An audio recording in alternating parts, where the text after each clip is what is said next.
This is your daily briefing and you're most welcome to it. Forgive me, Father, as it's been far too long since my last confession. But truth be told, I was really struggling to work out what we were going to talk about.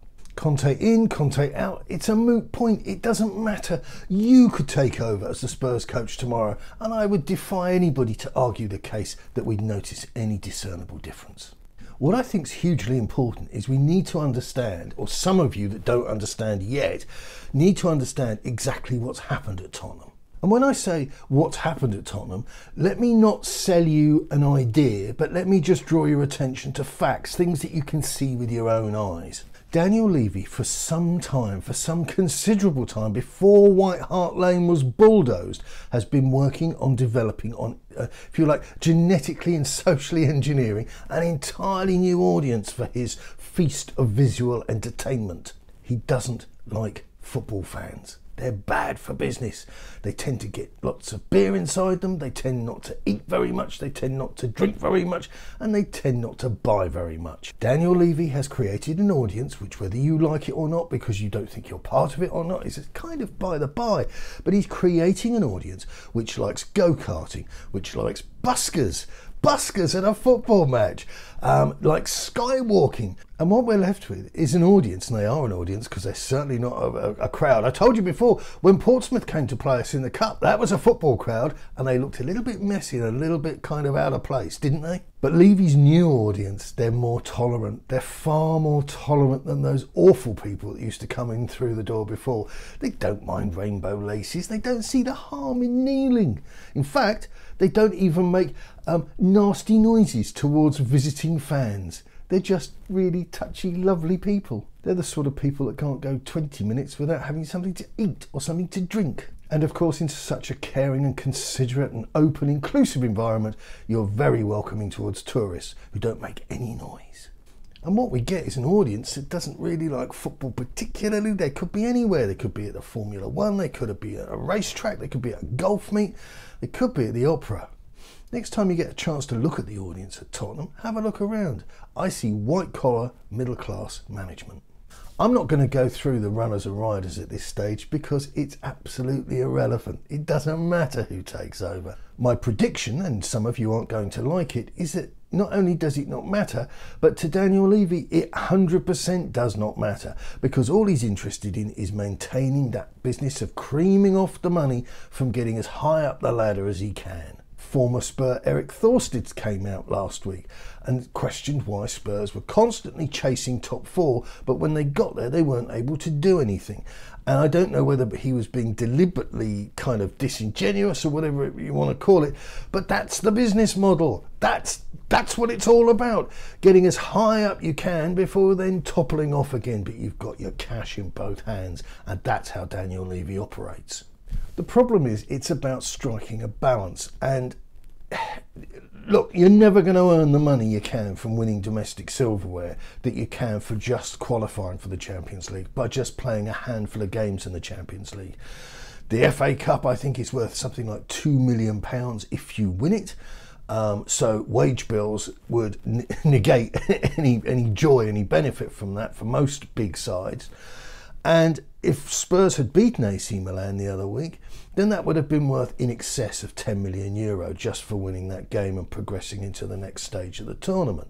But this is the kicker with Levy, okay? I don't mind a period of, if we had to give it a name, footballing austerity in order to get the ship straight, because yes, you know, things needed to be done, and they came up with this idea of instead of pursuing a football path, to pursue this business of how many hot dogs and artisan platters can we sell, which they've done very well. The problem with Daniel Levy's business model for Spurs is him, and I will explain to you why. What he's got in place makes lots of money, 100 million, over 100 million per game played at the stadium, which is fantastic. Nobody else is able to touch us in the Premier League at this point. But when he then eventually, and with a feeling of that he's, you know, got a gun put to his head, goes out and buys players, he buys rubbish.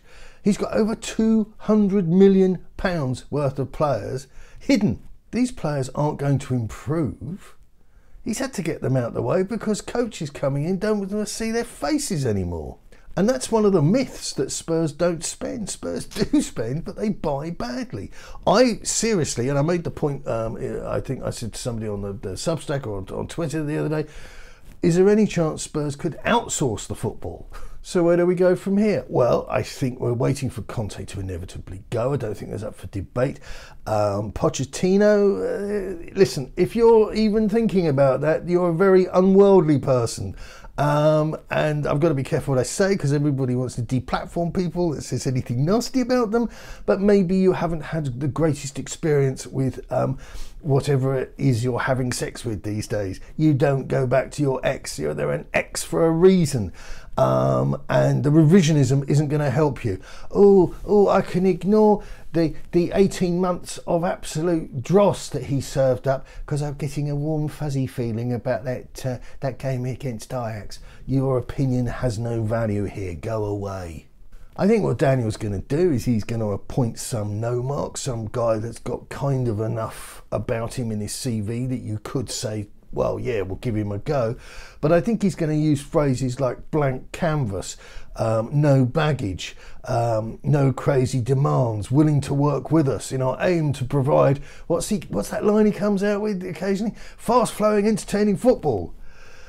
Which you would never hire Nuno, incidentally, who's in the same class of manager as Mourinho and as Conte, if you want that kind of football. It's not the way those three managers are set up.